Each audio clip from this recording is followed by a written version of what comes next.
How to find your Skrill account ID. Looking for a quick and easy way to find your Skrill account ID? In this video, I'll show you the exact steps without any confusion, so let's get started. Open the Skrill mobile app and log in. Tap the profile icon in the upper right corner of the screen. At the top of your profile, look directly underneath your registered first and last name.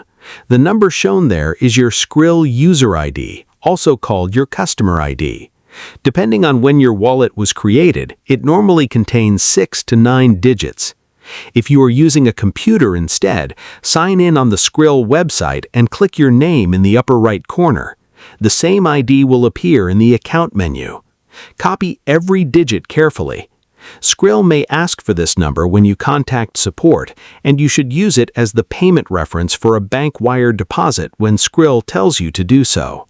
Your customer ID is not the same as your email address, bank account number, or transaction ID. And that's it.